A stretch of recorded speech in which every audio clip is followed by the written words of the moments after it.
বিসমিল্লাহির রহমানির রহিম। আসসালামু আলাইকুম এভরিওয়ান। আজকে আমি বুটের ডাল দিয়ে মুরগি রান্না করছি, সেটা আপনাদের সাথে শেয়ার করছি।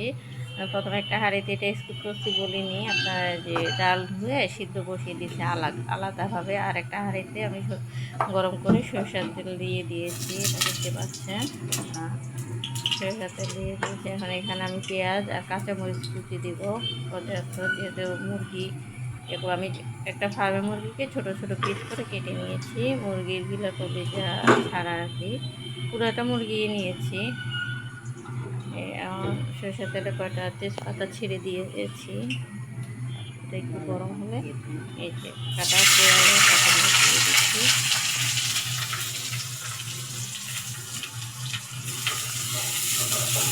একটু লাল লাল করে ভেজে নেবে, একেবারে ব্রেস্টটা কালার আসবে না, ব্রেস্টটা কালার হালকা লাল আসলে ওই পথে আমি বাকি মশলাগুলো অ্যাড করবো।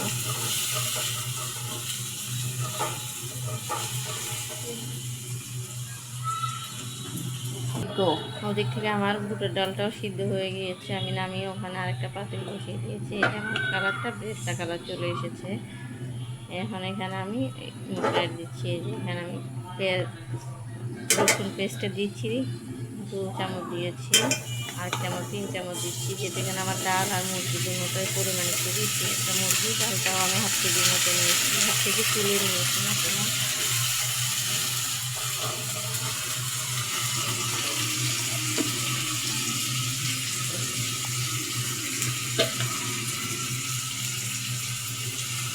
এখানে যে এখন আদা পেস্টে দিয়ে দিচ্ছি। আদা পেস্টটা আমি রসুন পেস্টের তুলনায় একটু কম দেবো, ওখানে আমি রসুন পেস্টটা 3 চামচ দিয়েছি, আদা পেস্টটা আমি 2 চামচ দিয়েছি। এগুলো অ্যাকচুয়ালি ছোটো চামচ, ওগুলোতে আমি ইউজ করি।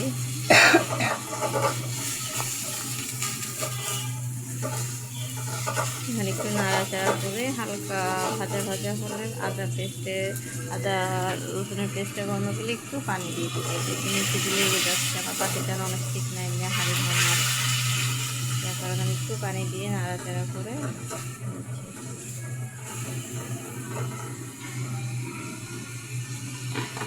পর্যায়ে আমি এখন এখানে মরিচের ফাঁকি দিয়ে দিব। মরিচের ফাঁকিটা 1 চামচে দিয়েছি, যেহেতু আমার এখানে রান্নার পরিমাণটা একটু বেশি। রান্নার পরিমাণ কম হলে মরিচের ফাঁকিটা কমিয়ে দিবেন। যে ধনিয়ার ফাঁকি দিচ্ছি 2 চামচ।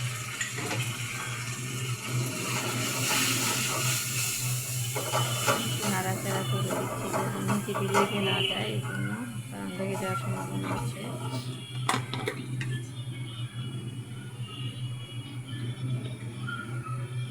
হলুদ দিয়ে দিচ্ছি, হলুদটা একটু পরিমাণে বেশি দিচ্ছি। আগে আমি পরিমাণে হলুদটা একটু কম খেতাম, এখন একটু পরিমাণে বেশি দিই, কারণ হলুদটা হেলথের জন্য ভালো, এই জন্য।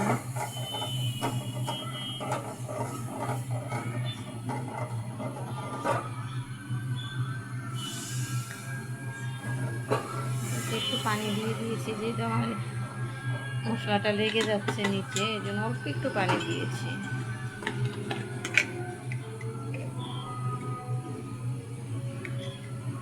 এখানে আমি এই যে লবণ দিয়ে দিচ্ছি, পরিমাণ মতো লবণ দিচ্ছি। এটা স্বাদ বুঝে পরে আবার দিবেন, যেহেতু আমি 2 চামচ দিয়েছি, রান্নার পরিমাণটা আমার বেশি ছিল, যার কারণে জিরার ফাঁকি দিচ্ছি 2 চামচ, জিরা ফাঁকি দিয়েছি। এগুলোকে ভালোভাবে নেড়ে চেড়ে অল্প অল্প করে পানি দিয়ে, বেশি পানি দিতে যাব না, অল্প অল্প করে পানি দিয়ে চিকেনের মশলাটা কষাতে হয়। বেশি পানি দিয়ে কষালে একটু চিকেনটা অত টেস্ট লাগে না আমার কাছে মনে হয়, বাকি আল্লাহ জানে। অল্প অল্প করে পানি দিয়ে এই মশলাটাকে কষাবেন। এই পানিটা কষে আসলে আবার একটু পানি দিব, আবার কষে আসলে এভাবে 3 বার কষিয়ে তারপর চিকেনটা দিব। চিকেন থেকে পানি ছাড়বে, চিকেন থেকে, যে এখানে আমার একটা মুরগি আমি ছোটো ছোটো পিস করে নিয়েছি, আমি 2-3 বার পানি দিয়েছি, ওটা স্কিপ করেছি, বলে দিচ্ছি। আমার মশলাটা নিচে লেগে গিয়েছে, দেখতে পাচ্ছেন। এই পর্যায়ে আমি চিকেন দিয়ে দিচ্ছি। চিকেন থেকে যথেষ্ট পানি বের হবে, আলাদা পানি দেওয়ার প্রয়োজন হবে না, এটা আর ফার্ম মুরগি, যার কারণে পানিটা একটু বেশি বের হবে পরিমাণে। পর্যায়ে নেড়ে চেড়ে ঢাকনা দিয়ে এই পর্যায়ে চুলা আঁচটা কমিয়ে দিবেন, যে চিকেন থেকে পানি বের হওয়ার জন্য একটু সময় দিবেন। আর এই পানিতে আমি চিকেনটাকে রান্না করে ফেলবো, আলাদা পানি আমি ইউজ করব না, চিকেন থেকে যে পানিটা বের হবে।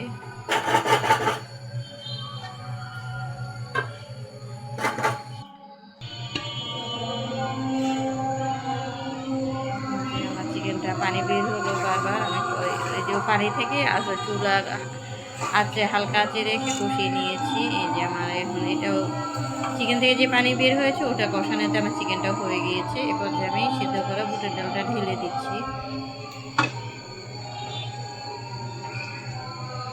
এটাকে কতক্ষণ নেড়ে চেড়ে 5 মিনিটের মতো আবার রান্না করবো, বেশি করবো না, যেহেতু আমার ডাল আগে থেকে সিদ্ধ করা, চিকেনটা আবার সিদ্ধ হয়ে গিয়েছে।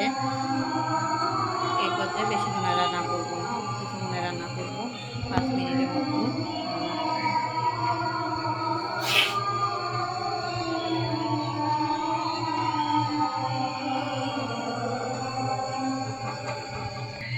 খালি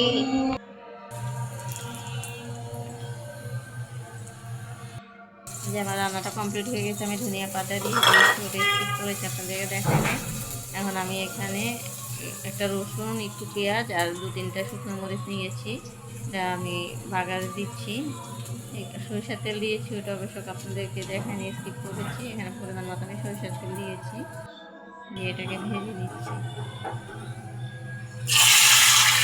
যেমন এই তেল বেশটা হয়ে গিয়েছে, এই পর্যায়ে আমি যে এখানে বাগার দিয়ে দিচ্ছি।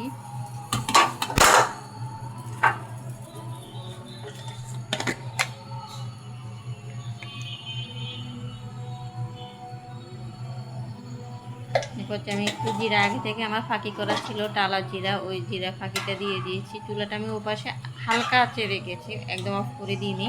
আমার রান্না অলমোস্ট কমপ্লিট হয়ে গিয়েছে। এখন আমি নেড়ে চেড়ে চুলাটা অফ করে দেবো। আমার রান্না কমপ্লিট। এই ডালটা আপনি ভাতের সাথে, রুটির সাথে, পরোটার সাথে, সব কিছুর সাথেই খেতে খুবই মজা হয়, খুবই সুস্বাদু। বিশেষ করে আমার বাচ্চারা অনেক পছন্দ করে এই খাবারটা। কমপ্লিট।